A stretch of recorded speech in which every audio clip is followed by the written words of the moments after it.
وعلیکم السلام ورحمۃ اللہ. یہ بڑی پیاری بات ہمارے فیضان الحق صاحب نے کہی ہے، اور میں اس پر مزید زور دینا چاہوں گا کہ دیکھو، معمولی سا شرک کرنے والا بھی ڈاکٹر عثمانی رحمۃ اللہ علیہ کا ساتھی نہیں ہو سکتا، کیونکہ ڈاکٹر عثمانی شرک کے دشمن گزرے ہیں.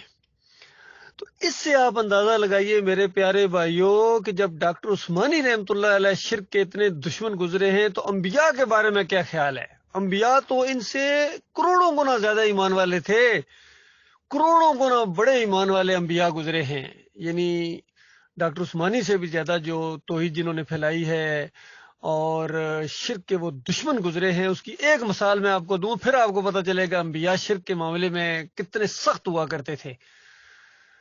موسیٰ علیہ السلام کو اللہ تعالیٰ نے 30 دن کے لیے کوہ طور پر بلایا اور 10 دن کا اضافہ کر دیا. دیکھیں مالک کی شان، دیکھیں کہ مالک پہلے ہی کہہ سکتا تھا 40 دن کے لیے آ جاؤ، نہ 30 دن کے لیے آؤ جی، اور 10 دن مالک نے اور بڑھا دیے. یہ ہوتا ہے مالک کا انداز امتحان لینے کا. اس 10 دنوں میں سامری کو موقع مل گیا. 10 دنوں میں اس نے کہا موسیٰ کا بھی الہ یہ ہے، وہ تو یہاں بھول گئے، موسیٰ الہ یہ جو بچڑا میں بنا رہا ہوں موسیٰ کا بھی یہی ہے.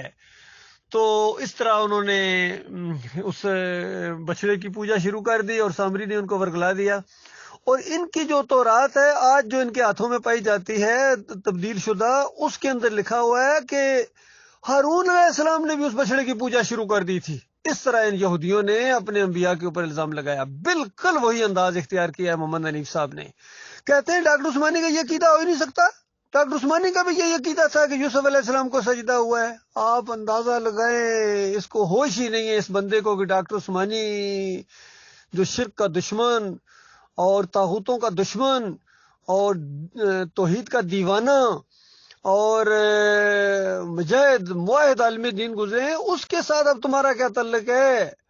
اللہ کے بندو بالکل ساری مثالیں اس کے اوپر فٹ آتی ہیں. مشرکین مکہ کہا کرتے تھے ہم ابراہیم علیہ السلام کے طریقے کے اوپر ہیں. ان کو بتایا مشرکو، اور تمہیں ابراہیم علیہ السلام سے کیا نسبت ہے؟ وہ شرک کا دشمن بندہ گزرا ہے، اللہ کا بندہ اور توحید کا متوالا اور اس طرح دیوانہ، اللہ کے اشارے کے اوپر اپنی ہر چیز قربان کر دینے والا.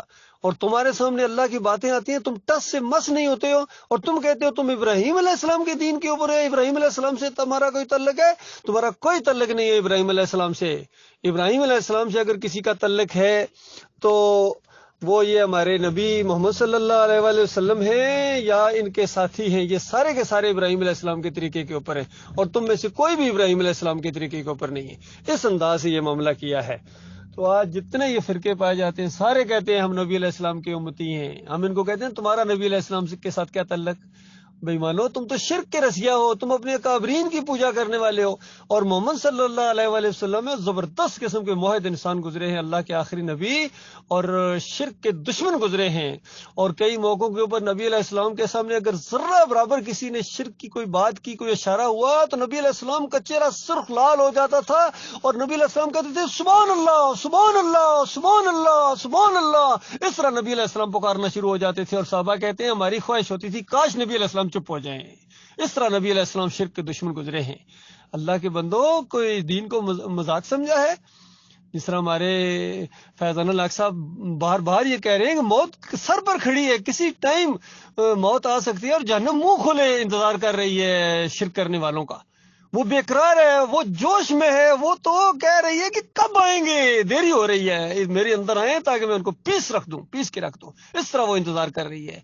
اور نبی علیہ السلام نے فرمایا مما یشرک باللہ شیء دخل النار، کہ جس کی موت آئی اور اس نے شرک کیا، شیء انتہائی آخری چیز کو کہا جاتا ہے. اللہ کے بندوں، میرے پیارے بھائیوں، شیء جس نے شرک کیا اور اس کی موت آ گئی، اس نے توبہ نہیں کی ہے، اس دنیا کے اندر تو آگ کے اندر گویا داخل ہو گیا.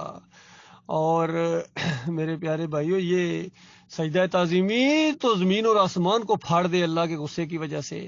اور پھر یہ پکارے غیر اللہ کی نظر و نیازیں، پھر یا رسول مدد، یا علی مدد، یا غوث مدد، 11ویں 12ویں کے کیک، 10 محرم کی سبیلیں، حلیم کوٹنا، واسطے وسیلے، جمہوریت، یہ شرک، یہ تو پہاڑوں جیسے شرک ہے. اللہ کے بندو، اس پر تو غضب نازل ہو رہا ہے، اللہ کے عذاب نازل ہو رہا ہے اس امت کے اندر، اس قوم مسلمانوں کے اوپر. تو للہ توبہ کرو، معافی مانگو اپنے مالک اور خالق سے. اللہ کے جس نے بھی تمہیں اللہ کی بات سے ہٹایا ہے شرک کی طرف وہ تمہارا نہیں ہے اللہ کے بندو، وہ تمہارا دشمن ہے، اس کو دشمن سمجھو۔ تو ایمان کا راستہ ہمیں اللہ تعالیٰ نے دکھا دیا ہے، اور یہ توحید کی دعوت جو اس دور میں ڈاکٹر عثمانی رحمۃ اللہ علیہ کے ذریعے اٹھی، اللہ کے بندو غور کرو کتنا بڑا احسان ہوا ہے ایک عالم دین جو اللہ سے ڈرنے والا، اور اس نے قرآن کا نچوڑ گویا آپ کے سامنے پیش کر دیا ہے۔ باقی سارے جتنے وہ اس پر زور دیتے ہیں کہ نہیں پہلے قرآن کو سمجھنے کے لیے عربی سیکھو، پھر یہ کرو پھر وہ کرو، انسان پہلے ہی سمجھتا ہے کہ میں تو پتہ نہیں اپنی زندگی میں قرآن سمجھ سکوں گا یا نہیں سمجھو۔ کاش کوئی ایسا اٹھے جس نے سب کچھ عربی بھی سیکھی ہوئی ہو، سب کچھ یہ سارے علوم اس کے پاس ہوں، اور وہ اس نچوڑ کو بیان کرے قوم کے سامنے۔ تو یہ دعوت ہے ڈاکٹر عثمانی رحمۃ اللہ علیہ کی، گویا اس اللہ کے بندے نے نچوڑ بیان کیا ہے کہ لوگوں شرک سے بچو، شرک سے بچو، شرک سے بچو، ایمان کے اوپر توحید کے اوپر مر جاؤ گناہ گارو۔ تو اس طرح کھول کھول کے ننگی تلوار کی طرح اس بندے نے شرک کو بیان کیا ہے، اور کھول کے یہی تعلیم دیا ہے کہ کاش کوئی ایسے نوجوان اٹھے جو کھول کے بیان کرے، بالکل اریوں اریاں دعوت دیں توحید کی دعوت، گلی گلی کوچے کوچے کے اندر، ہر بازار کے اندر، ہر مجمع کے اندر جا کر للکاریں، لوگوں کو بتائیں دیکھو شرک نہ کرو اللہ کے بندو، یہ شرک ہے۔ اور شرک بڑی واضح چیز ہوتی ہے، اس کے لیے کسی علوم یہ موٹی بات ہے، یا علی مدد، یا رسول اللہ مدد، یا غوث مدد، یہ 11ویں چل رہی ہے، یہ بکرا چڑھایا جا رہا ہے، یہ چادر چڑھائی جا رہی ہے، یہ عرس اور میلے ہو رہے ہیں، یہ پکاریں لگی ہوئی ہیں، یہ پورا جمہوریت کا نظام ہے۔ اور سجدہ تو سب سے بڑی ایسی نشانی ہے کہ آپ کسی بندے کو جب دیکھیں گے نا کہ کسی اور چیز کے سامنے سجدہ کر رہا ہے اللہ کے علاوہ، تو پہلی چیز جو آپ کے دماغ کے اندر آئے گی وہ یہ کہ یہ مشرک بندہ ہے۔